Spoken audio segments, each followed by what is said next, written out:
From the very tip of South America, where the world tapers into icy winds and a desolate horizon, a man once stood, making an impossible promise. His name was Karl Bushby, an English ex-paratrooper, born under grey skies in Hull. But on November 1st, 1998, with just $500 in his pocket, he was in Punta Arenas, Chile, staring north, not at a distant city, but at a lifetime. This was the Goliath expedition. His oath, to walk an unbroken path from that windswept Chilean outpost all the way home to England. No motorized transport, no turning back. Not until it was done. It began, as so many legends do, with a bar bet among paratrooper friends.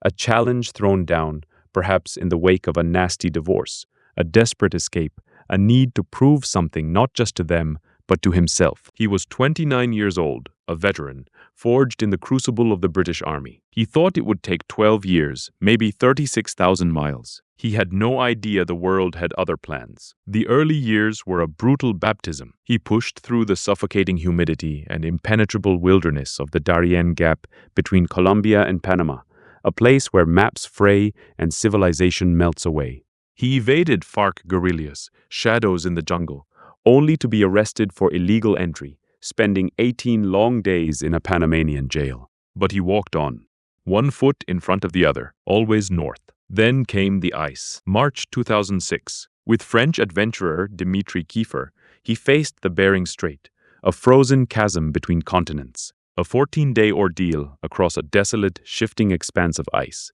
climbing 30-foot pressure ridges, swimming through water that clawed at the flesh. They were swept 52 miles north, forced to jettison vital gear, shotguns, a radio, swallowed by the unforgiving white. He later confessed he'd always imagined they'd be flung back, broken, to Alaska, forced to lick their wounds and try again. He hadn't expected to make it, but they did, only to be swallowed by bureaucracy. Immediately after touching Siberian soil, Russian border troop officers seized them for illegal entry. 57 days he was held in a distant, unforgiving land. An appeal court, reportedly nudged by powerful figures, eventually allowed him to continue.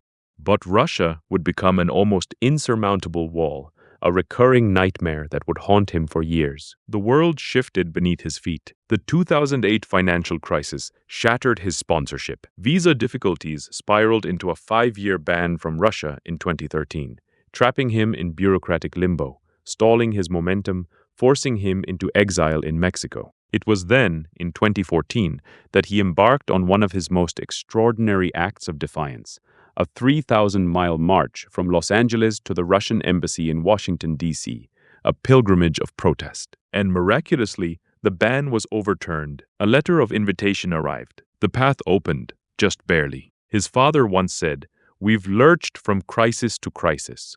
He was right. Bushby himself has reflected. We've run into a lot of complications with visa problems, financial crises, the pandemic. We've had it all. Yet he pressed on, through Mongolia, Uzbekistan, until the next impenetrable border, Turkmenistan and Iran, coupled with the onset of the COVID-19 pandemic. The world, once again, slammed shut. The physical torment of walking 19 miles a day, year after year, for over 47,000 kilometers is immense.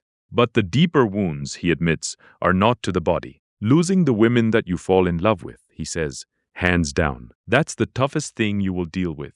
Relationships, like Catalina Estrada's, withered under the weight of an itinerant life. He has rarely seen his son, Adam, a fleeting presence during a protest march. The road, it seems, takes everything, leaving only the steps. To bypass the new geopolitical minefield, he conceived an audacious plan: the Caspian Sea. In August 2024, a man who dislikes swimming, who claims not to be a swimmer at all, plunged into the vast, brackish waters. 31 days he spent, 3 hours in the morning, 3 in the afternoon, resting on support boats, propelling himself across the expanse from Kazakhstan to Azerbaijan, a liquid detour around dangers too profound to face with a British passport. By May 2025, he stood on the Bosphorus Strait, walking into Europe, the final continent. Bulgaria, Romania, Hungary, Slovakia. But even here, the rules pursued him. Schengen visa restrictions, a 90-day limit, forced another retreat to Mexico in January 2006. A pause,